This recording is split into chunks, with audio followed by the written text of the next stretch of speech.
हिंदी कविता unit 5 revision class.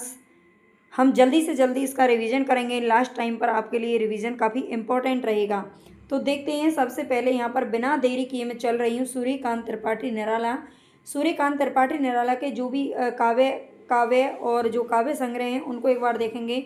जूही की कली परिमल में इसका संग्रहित किया गया था 1930 ईस्वी में। जागो फिर एक बार, ये परिमल 1930 में ही इसको भी संकलित किया गया था।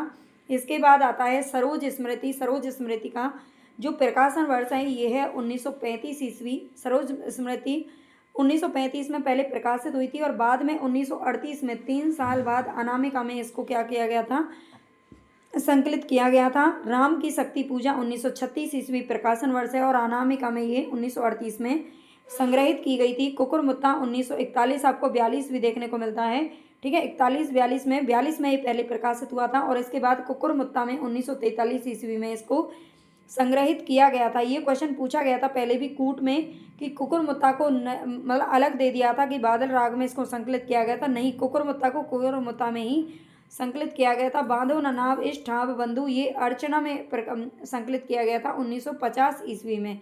बंधु नामक याद रखना, अगर बंधु आ जाए तो निराला जी की है और केवल बंधु नहीं आए तो उपेंद्र नाथ अस्क जी का काव्य संग्रह। आगे है सुमित्रा नंदन पंत।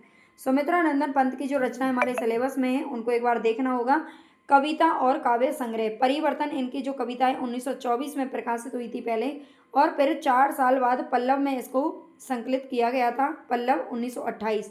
प्रथम रश्मि 1919 में प्रकाशित हुआ था और फिर वीणा में इसको संकलित किया गया था 1927 ईस्वी में। द्रुत झरो जगत के जीर्ण पत्र 1934 में ये प्रकाशित हुआ था और युगांत में इसको क्या किया गया था, संकलित किया गया था। युगांत 1936 में। इनसे संबंधित जो पॉइंट हैं उनको देखते हैं। सुमित्रा नंदन पंत ने अपने वीणा काव्य संग्रह को दुधमुहा प्रयास कहा है, ठीक है। वीणा काव्य संग्रह को पूछा जाता है किस काव्य संग्रह को कहा है, तो वीणा को कहा है, ये याद रखना। सन 1918 से 1920 तक का जो अधिकांश रचनाएं हैं पंत जी की वो वीणा नामक काव्य संग्रह में ही छपी थी। परिवर्तन पंत जी की एक लंबी कविता है, ये याद रखना, लंबी कविता है ये, जिसकी रचना रोला छंद में हुई है, ठीक है। छंद याद रखना और ये कविता कुल 32 भागों में लिखी गई है। आगे नाम आता है महादेवी वर्मा जी का। महादेवी वर्मा के जो गीत और काव्य संग्रह हैं उनको देखेंगे। बीन बिहू में तुम्हारी रागनी बिहू, ये नीरजा में संकलित किया गया था 1934 ईस्वी में। मैं नीर भरी दुख की बदली सांदे गीत 1936 में है।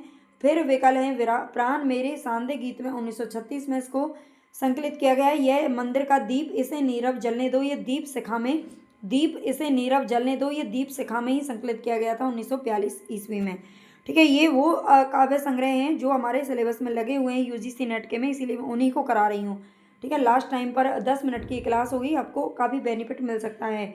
रामधारी सिंह दिनकर के बारे में देखेंगे। रश्मि रति का आधार महाभारत को इन्होंने बनाया था।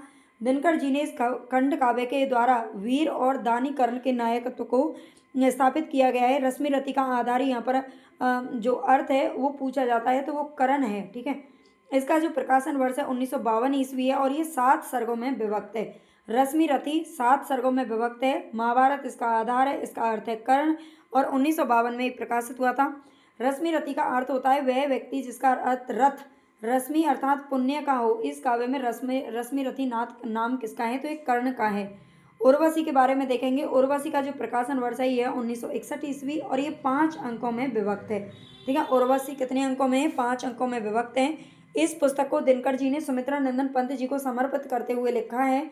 अप्सरा लोक के कवि श्री सुमित्रा नंदन पंत के योग्य, ठीक है। उर्वशी को किसको समर्पित किया गया है, तो पंत जी को समर्पित किया गया है। और ये जो पंक्ति है ना, ये पंक्ति किसने कही है, दिनकर जी ने कही है, ये भी याद रखना। नेक्स्ट है हमारे यहाँ पर उर्वशी का जो कथानक है वो पुरुरवा और उर्वशी के पौराणिक आख्यान से लिया गया है, ये याद रखना है। और पुरुरवा और उर्वशी के पौराणिक आख्यान से ये लिया गया है।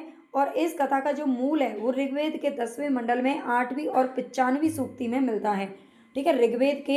ऋग्वेद में आप जानते हैं 1024 सूक्तियाँ हैं और इसके 10वें मंडल में 8वीं और 95वीं सूक्ति में मिलता है। बाद में यह कथा सतपथ ब्राह्मण, महाभारत आदि पौराणिक ग्रंथों में प्राप्त होती है। कालिदास ने भी विक्रमादित्य की रचना इसी कथा के आधार पर की थी, उर्वशी की। और उर्वशी के लिए दिनकर जी को 1972 ईस्वी में ज्ञानपीठ पुरस्कार भी मिला था और ये दूसरे नंबर का, सेकंड नंबर का ज्ञानपीठ पुरस्कार था, ये भी याद रखना। आगे हैं नागार्जुन के बारे में देखते हैं, इनके कविता और काव्य संग्रह। सबसे पहली जो कविता का नाम आता है वो है कालिदास। कालिदास सतरंगे पंखों वाली। कालिदास किसमें संकलित की गई थी? 1959 में सतरंगे पंखों वाली में। बादल को गिरते देखा है 1938 में पहले प्रकाशित हुई थी और बाद में युग धारा में इसको संकलित किया गया था 1953 में।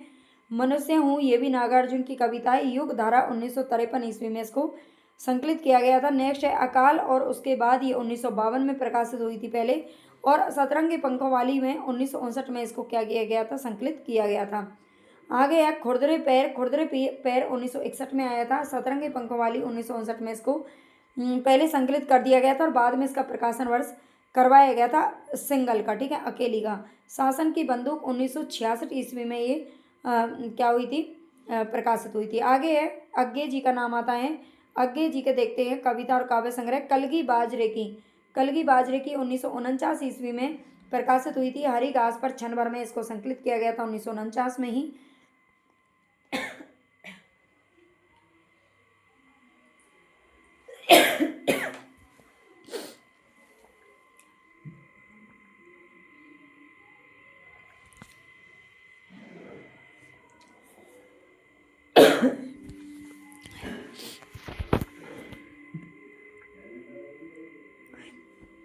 भैया आपके जल्दी जल्दी बोलने के चक्कर में ना सांस अटक गई। चलिए, यह दीप अकेला 1952 ईस्वी में। बाबरा एरी में 1954 में इसको प्रकाशित किया गया था, ठीक है।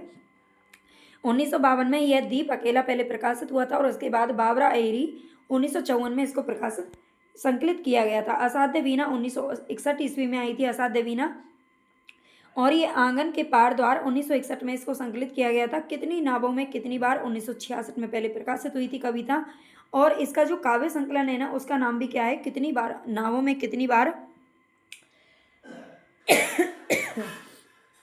लेकिन ये 1967 ईस्वी में प्रकाशित की गई थी। विशेष तथ्य देखते हैं इनसे। आगे से संबंधित इनकी जो असाध्य वीणा है ये 321 पंक्तियों की कविता है, याद रखना, ठीक है। 321 पंक्तियों की कविता है। ये पूछा जाता है कूट में।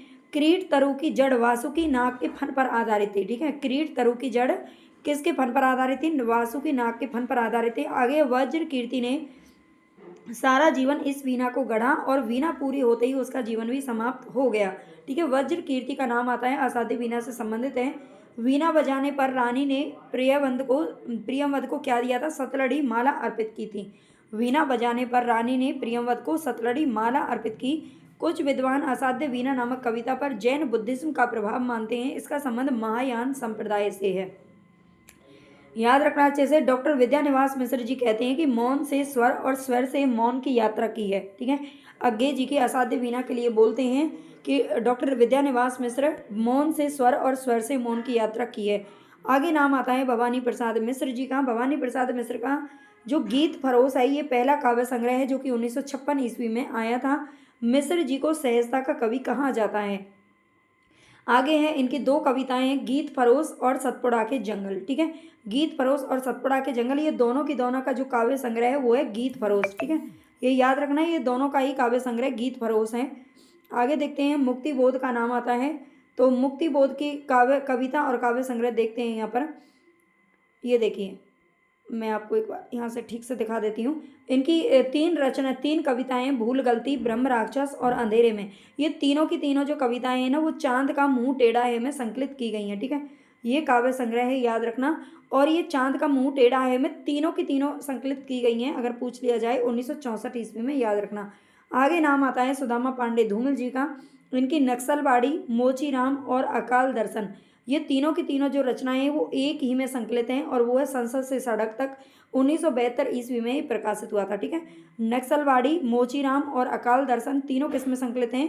तो संसद से सड़क तक में शामिल हैं। और आगे इनकी एक और रचना लगती है रोटी और संसद। ये इसका जो काव्य संकलन है वो है कल सुनना मुझे 1976 में। तो यहाँ पर हमारी ये समाप्त हुई क्लास।